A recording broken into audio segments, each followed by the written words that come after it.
She hesitated a moment before breaking into a smile. Is that what you call me?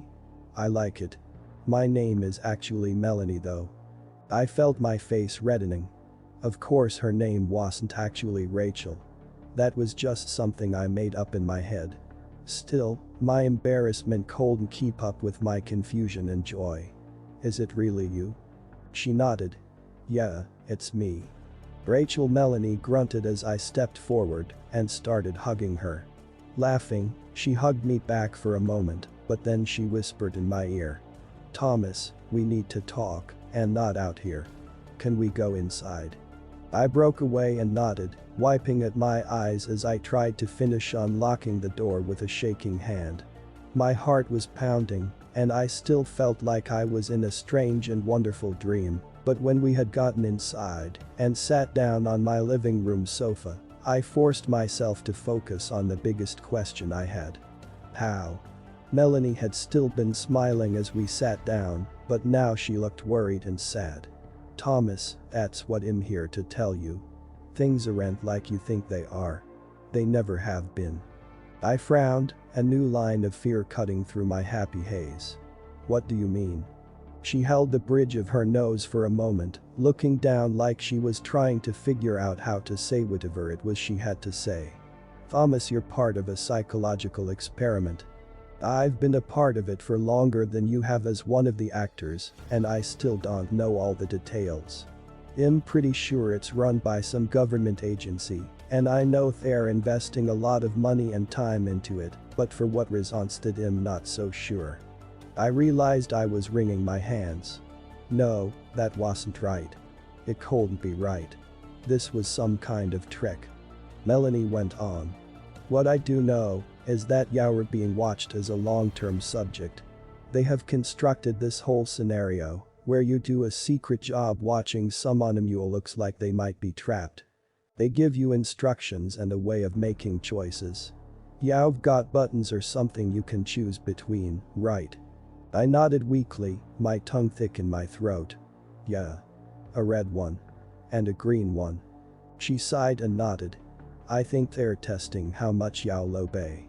What choices you'll make based off of your morals, your intelligence, and your fear.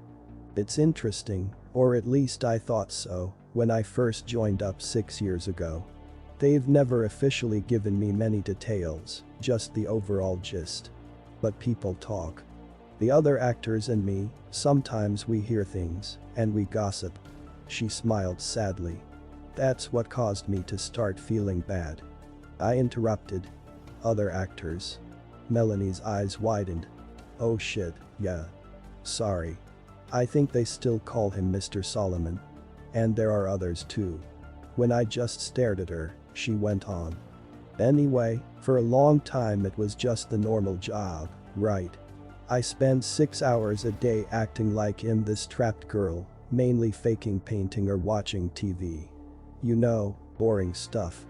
I couldn't help but interrupt again, hating the hurt trembling in my voice. You faked the painting. You weren't really painting those wonderful pictures. Now Melanie looked embarrassed. No, sorry. I can't paint a bit. I'm a pretty good singer though. She tried to smile, but faltered. Reaching forward, she touched my arm. That's why they always have the paintings turned where you can't see them. They're already done beforehand. All you ever see is some blank canvases and well, when they want me to show you something. Her expression darkened as she went on. That's why I had to break the rules and contact you. When they started doing this hidden message, mind game bullshit, I got worried. Worried you would take it too serious. That you could get hurt, or even hurt yourself. As soon as you left your shift tonight, I talked to one of the guys in the video department. He told me about how you had reacted. Showed me how you were still parked down the street from the building. I drove over. The bedroom set is in a building outside of town. I saw you sitting in your car, and I almost approached you then, but I was scared of getting caught and fired. So I parked and waited until I could follow you somewhere else, and let you know I was okay. She blinked back tears.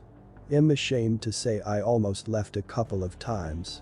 I don't want to lose this job, and I tried to tell myself you would be okay after a day or two. I could get them to change the script enough that you felt like I was okay and wouldn't worry too much. I felt an angry heat growing in my chest. Well, that's nice of you. She looked up, her eyes red. I know. I'm a shit. I'm so sorry. I was being selfish and cowardly, but I didn't actually leave. And then when I saw Charlie leaving the building, saw you running over to talk to him, I knew they were escalating it even further. Charlie? Melanie rolled her eyes in frustration. Shit, yeah. Sorry. Charlie Jeffries. Hess, another actor. In an earlier version of the experiment he actually played Mr. Solomon, but they decided he wasn't scary enough, so now Hess usually in one of the suits. Hess actually done that for your version a lot, you just can't recognize him under all that getup they wear. I kept curling and uncurling my hands on my lap. It was all too much. I felt like a pinball going between anger and relief and embarrassment and confusion. So all that stuff he told me? That was all just to scare me? See how it'd react? She nodded as she sniffled and wiped her nose with the back of her hand. Yes. I'm sorry.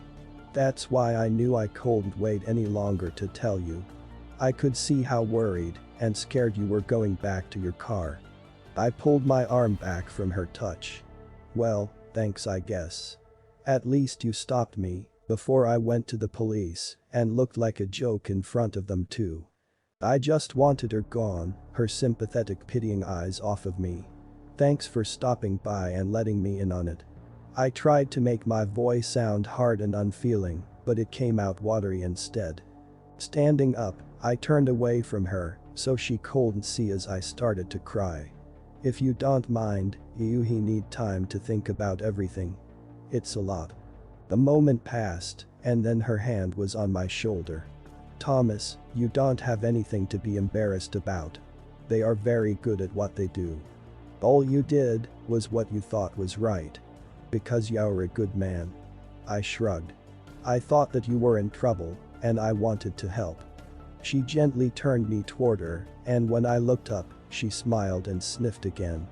I know, but you need to realize, most people wouldn't have tried to help. Not when it meant giving up their job, or risking themselves like that. Not for a stranger. I wiped at my face as I looked away. Well, I still feel dumb, but I'm glad it's not real. I'm glad you're okay. That we both are.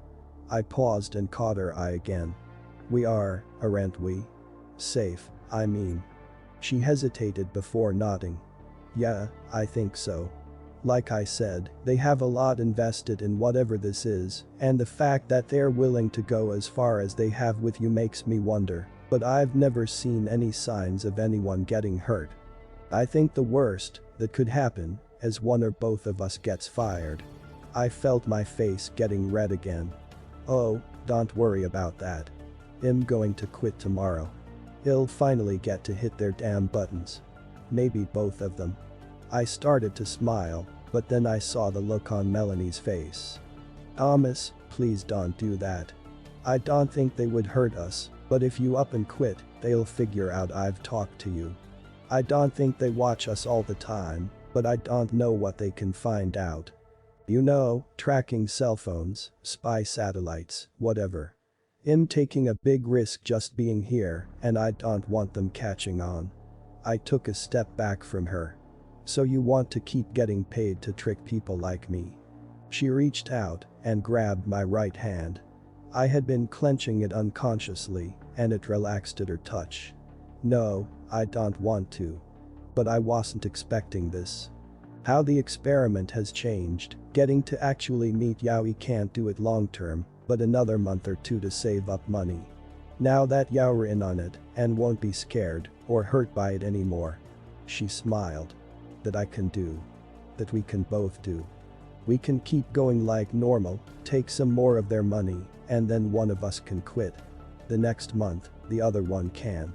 How does that sound? I shrugged uncertainly. It made some sense, and once I had calmed down, it would probably make more. She gave my hand a squeeze. And when this is all over, I want to get to know you better. I know I've been playing a role, but for the most part, that's been me I've been watching all this time. I think it's only fair I get to see more of you too." She blushed. Assuming you were interested in that. I felt my hand growing clammy in hers as my stomach fluttered.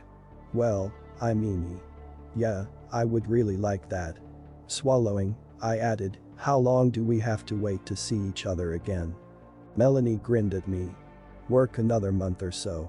Save what you can. And then quit. He'll wait another 2 or 3 weeks, and then he'll do the same."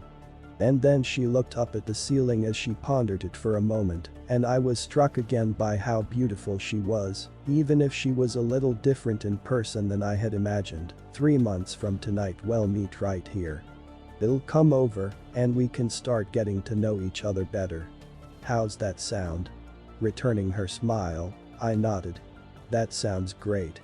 When she left a couple of minutes later, part of me hated to see her go, but another part was relieved. I was so exhausted, and while I was so happy she was okay, and we had finally met, I felt like the burned up wire in an old light bulb. I needed time alone. Time to think and calm down, and most of all, time to rest. I didn't really even remember falling asleep, and when I woke up, I realized my alarm had been buzzing for over 30 minutes. I jumped up and raced to get to my shift at work.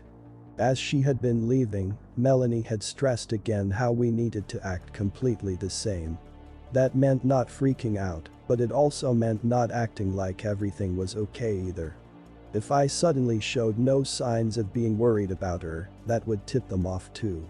I promised, and she left after a brief hug and kiss. Remembering that now, through the haze of my tiredness the night before, it felt like a dream. Still, I went into the surveillance room with a much lighter heart. I didn't have to worry or feel guilty anymore about not helping her, and there was some satisfaction in finally pulling one over on the people that had tricked me for so long. Besides, in 3 months I would be done with this place and get to see Ramalani again. In person, at least. Because I got to watch her on the video feed as soon as I came into work. She was asleep when I first got there, and I found myself wondering if she was as tired as I still felt. When she woke up later and started reading a book, I found myself beginning to smile and had to stop myself. I should still be worried acting, not smiling like I had a crush. I had to do better so Melanie didn't get in trouble. An hour or so later she started working on another of her paintings. Watching her work, I was amazed at how real it all looked. It was hard to see everything from my angle, but I would have sworn she had paint on those brushes and was really painting whatever was on the canvas. I found myself feeling proud of her. She really was a great actress. Not only didn't I see her giving any clues that we had met or talked, but she really did seem different in the room than she had in my apartment. I suppose that was what she had meant by playing a role. I was almost at the end of my shift, and while I hated to leave her, I had to admit that I was ready for some more sleep. Trying to guard my reactions all day had been exhausting, and I was dreading the next few weeks. But then I realized she was done painting. I expected her to just go and do something else, but instead she picked up the canvas at its edges and carefully walked it over to the sofa. Her body was blocking it at first, but then she stepped aside. It was a painting of a massive tree. The bark was a dark red, with a huge twisting trunk that broke off into a dozen branches. Those branches were covered in leaves that were so deep green they almost reminded me of storm clouds more than the top of a tree. Like all the paintings, I felt touched by it, even now that Melanie had told me she didn't paint them. The images themselves, combined with the colors and the small details, they really were amazing. Just like this one. If you looked close enough, you could see that there were several small blackbirds in the branches of the tree. It was funny, but they almost looked like they were. It almost looked like they were made out of words. I felt my heart start to hammer and I forced myself to stay calm. No point in being silly. I knew it was all a game now, and I just had to play my part a little while longer. Still, the worried me would want to know what the words said, so I might as well try to read them. I squinted, following the birds right to left and top to bottom. That girl isn't me. I looked away from the painting to see Rachel staring up at me. She looked terrified. Oh no.